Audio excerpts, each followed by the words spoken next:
Welcome back to the Back Pocket Creative. This is episode 9. I'm thankful for you joining, watching, sharing, whatever you do to support me. I appreciate it. And this week, I just want to talk about something pretty simple, but that is doing the things you hate so that you can proceed and that you can kind of, I guess, in a way, gain an edge on the people around you and also gain an edge on your craft. And so kind of what I mean by that is there's a lot of things that as creatives in our space, we don't enjoy. Right. So there's projects, there's things that we don't enjoy, that we don't like, but we kind of have to do it, or they're things that are kind of like necessary evils. Right. And I'm kind of talking about things that maybe you have to do in the creative process that you kind of maybe skip because, okay, I don't want to do it, or, projects or jobs that you want to take on as somebody that you just don't enjoy. And while I get doing it to make sure that, hey, you're able to put food on the table and things like that, but I think it goes a little bit more than that. So what I've kind of seen in myself is, if you've known me at all, I have some things and some projects that I just don't like doing. They're not enjoyable to me, and specifically comes to actual jobs, right? I just don't like filming certain events or don't like being a part of certain collaborations when it comes to a specific thing because it just doesn't interest me, or I don't see the validity in it or something like that. But what I've learned, and for instance, one of the things I'm kind of talking about is like antiquated means of advertising, or antiquated means of people just trying to do a trend that was done 4 years ago, and they think that it's still a trend, and so they still think they'll see success out of it, so they want you to recreate a trend that they saw 4 years ago, and you're like, but it's not going to work for you. But it doesn't matter, they want it. That's what I'm kind of referring to in the sense. And there's other things too. There's as somebody that's deeply in video, I hate talking head videos. Hate them with a passion. And what I'm talking about is, with somebody just talking to the camera. That's all they want. They don't want anything creative. They just want to talk to the camera and basically give an announcement. I hate those videos. They're the worst to make. But what I have learned in the process of doing the things that I hate is that, and when I say hate, I do mean it as the strong word hate. I despise these things. And if you're a creative for any time in a specific place, you begin to hate things too. Because, whether you just see it as a waste of your time, you see it as a waste of energy, it's just, there's a long list of why you would hate it. And if you can't relate with it, you will relate one day to it, because there's just certain things in the creative space in your field, that just become no longer entertaining and stuff like that. And so, but what I've learned is I've learned to push through it. I've learned to do it anyway.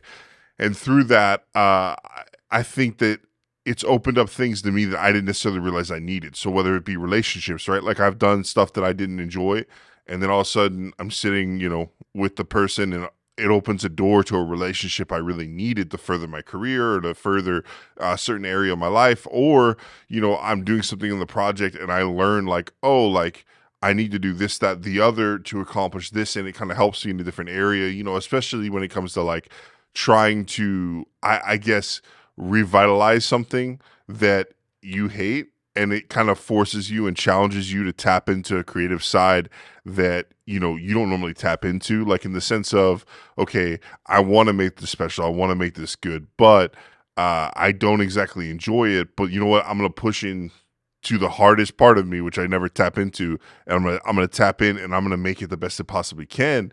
And I think that there's validity to that, and there's good stuff that comes out of it, because, at the end of the day, you can hate something and still do it and still come away with something. You just have to have a different perspective on it. Be like, okay, so now when I go and I do projects that I don't exactly enjoy, or I deeply hate, I come out with a different perspective. I come at it with, okay, what can I do to come out of this with something? What can I do to, or, hey, how can I speed up my workflow? So that's another thing, right? There's certain things that, you hate doing, but it makes money. So, okay, it takes me 2 hours. How can it take me an hour? What can I do in my workflow to then cut it down to an hour? So, or what can I do in my craft? I'm kind of referring to video, but whatever you do creatively, what can you do to streamline the things you don't like, the things you hate. What can you do to further your craft and become better equipped? And what is there something you can invest in that makes your job quicker?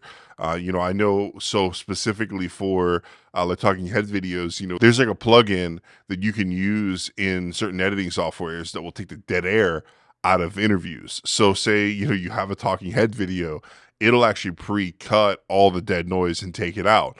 So now that reduces your workflow, because now you're only dealing with things they said. Now you have no dead air. It's boom, boom, boom. You can just clip away. So there's that side of it too, where you're able to use tools and plugins, or, is there something you do in your field that's a physical tool that you can get to streamline the things you don't like and to make it quicker? Because there's always something to grow from in these situations and in the things we dislike or the things we don't enjoy. And there's things that then we can take that application, that thing we did, and bring it into the things we enjoy.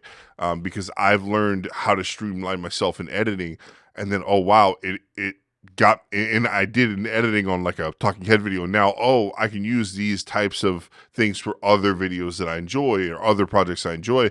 And the same thing comes to like collaboration too. Like I said, like I don't like collaborating in certain rooms that are like everybody's like super behind, in the sense of like they're on trends thousands of years ago and you're like, what is going on? But what I've learned to do is improve my communication, improve how I'm communicating, who I'm communicating to, and then I'm able to take that in other spaces. So I'm learning how, okay, I need to better communicate myself when I'm frustrated, right? Because that's when you hate things, that typically brings out frustration. So now as a creative, you can learn how to deal with your frustrations in a creative way, in a creative space, and then it'll help you in the long run with the relationships and everything else, because you're able to bottle up kind of what you're feeling and kind of, use it to further what you're doing and make it better, and then make other things better. So today was a super quick, super short episode, but that's kind of what I had on my heart, on my mind. So see you next week.